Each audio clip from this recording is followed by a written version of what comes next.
Race number 16 of the NeSmith Chevrolet Dirt Late Model Series here at the 411 Motor Speedway, and 411's own Mitch McCarter. What a great turnout. 33 late models. You have 18 of your own sportsmen, a packed grandstand. Mother Nature's finally smiling on us here for the J.T. Kerr Memorial. Looks like this whole night's coming together for you. Yeah, we've been blessed, you know, and in honor of J.T., I think the good Lord's been looking out for us on the weather too, because yesterday morning we thought it was going to rain all day today, but we've been blessed, glad everybody could come out and enjoy the race. And the forecast, let's face it, if the Weather Channel kills it for all racers, everybody stays home if they watch it. Look in the skies, look on your phones. That seems to be the way to go, because we knew 411 was going to get this show in.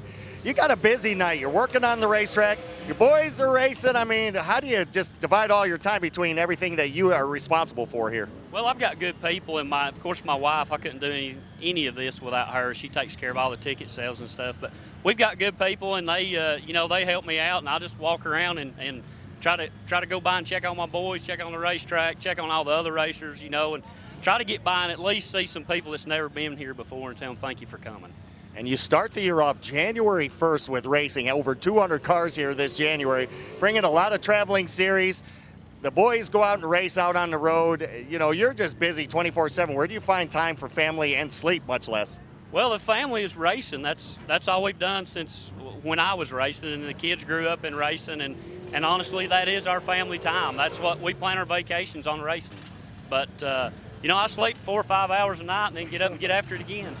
You're lucky. You get 4 to 5 hours. That's pretty good.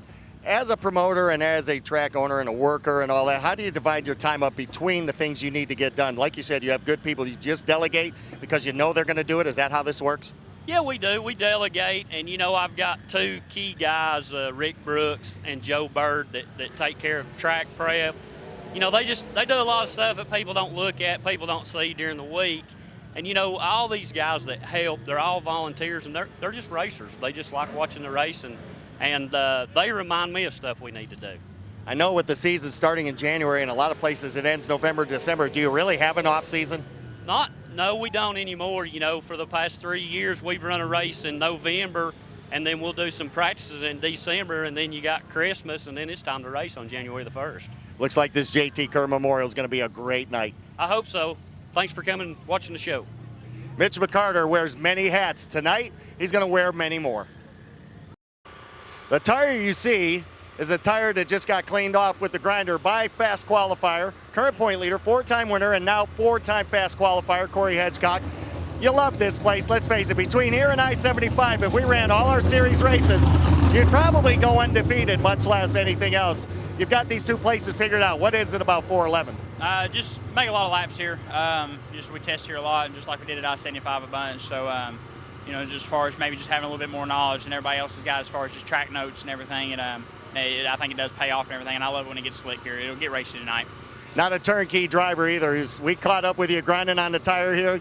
Got all dirty, not afraid to get your hands and your suit dirty. I guess that's what it takes to be a successful driver like you've been in this series. Yeah, absolutely. Y'all definitely caught me on the wrong time because I typically don't have to do it. But no, I mean, honestly, no. I mean, everybody takes care of me. My guys take care of me. I don't have to really do much other than just hold the wheel. You know, but the car is good enough, had a lot of traction, a lot of scotch, and it paid off, got us pole, and can't get no better on starting there, and that's whether or not we can hang on to it or not. But it gives me a good, solid chance to continue the points lead. Just as far as if we can hang on to it or not, we'll find out. As far as NeSmith goes and Chevrolet Performance, 4 wins on this tour, 2 wins on the 525s, I believe. You've had 4 fast times. You're the leading rookie. I mean, you can't do much better than just go out and win these final races and come home the champion, be the rookie of the year, and say what a great 2016 this really was. Yeah, that's what I was telling Dad today. I mean, just it'd be nice at least just, you know, just start the nail in the coffin, you know, kind of deal. Just get it going, and then, you know, just hopefully just keep beating them up. I mean, I love Deadwater Death, and he's got one of our motors and everything. But you know, it's hard to beat somebody that's consistent. You know, and he's consistent too. So, you know, he's had one bad race, I've had one bad race. So hopefully neither one of us have any more bad races. I mean, I know he's up front too. So you know, I know he's going to hustle, and he's a hard racer. So he'll be up there running my door off. I know by the end of the night, I know he'll be there. It's fun to win races, but I think it's more satisfying to win the races with the guys that are chasing you right there with you, and you beat them while they're in competition. That just goes to prove that you were the best no matter what it took. Yeah, I mean, the car was awesome, like I said, and just yeah, just hopefully just mentally it maybe, you know, just wears on him a little bit that, you know, just we're still fast. You know, and I'm glad that we had to come here. You know, we go to Golden Isles next, which I don't think I haven't been to, and I don't know if he's been to or not. And we go back to Talladega for 2 days, and you know, I've been there. Then maybe we got to go to Magnolia at the end of the year, which I know that's his baby. So we're going to his playground at that point. So, which will maybe ultimately just decide the championship. So hopefully we'll find out. If you do win it, you're going to earn it, especially going into his backyard and picking a fight right at the end of the season. Yeah, absolutely. I mean, he's tough, and I know he's tougher even down in Mississippi, you know, especially at Why Not Magnolia, and that's his baby. His playground, his rules, so we'll find out. It's been a good year so far. Let's see if it continues tonight. All right, we'll find out. Fast qualifier Corey Hedgecock starts on the pole for the 40-lapper here at 411. Well, champion out of Chattanooga, Tennessee, Chattanooga Flash, Ronnie Johnson in this Bruce-built Performance 1B. First of all, beautiful car. Seems like it's been good since it came out of the box. I've seen you win at Boyd's. I'm not sure where else this thing has been in victory lane, but it's one heck of a race car. Yeah, this is the second time that I've driven it. Those guys that Bruce built put it together to do some testing and racing with so they can give their customers some feedback on the cars. And so we won a race out at Boyd's, an unsanctioned race, and this is the second time I've been in it. The car feels good. We qualified good.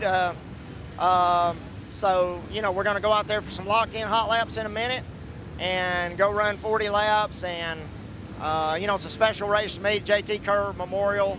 As I raced all through the 80s and all of East Tennessee, you know, JT was the guy that was, not only did he race, but him and his family had the parts truck and a parts business. They were a fixture at every race, and so we certainly always got JT on our minds. And speaking of him, you know, I hear his son Roger's in bad shape right now, so we're thinking of him also.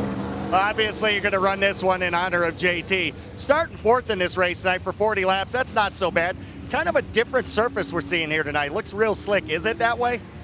It's pretty slick, but I like a slick track. You've always been the master on a slick track. Well, everybody else skates, you kind of just walk right through there. Well, race number 2, does this thing stay 100% in victory lane? Oh man, I hope so. You know, you can't, you know, it's not possible to make any, you know, any calls or any predictions like that. I certainly hope so. It'd be great for me and all the people involved. These guys work hard on these things, and you know, certainly be good for their company effort. So I'll give it my best shot, and if it's meant to be, we'll certainly be there. I'd love to stand in front of that big crowd out there and celebrate after it's over. Well, let's see. JT Kerr Memorial, hundreds of wins, Bruce-built car that's 100% in victory lane, and starts fourth. I'd say that's a pretty good recipe for a victory. And I hope you're right. But, you know, this sport can humble you so fast. You certainly can't count your chickens before they're hatched, but I'm just proud to be here and be competitive.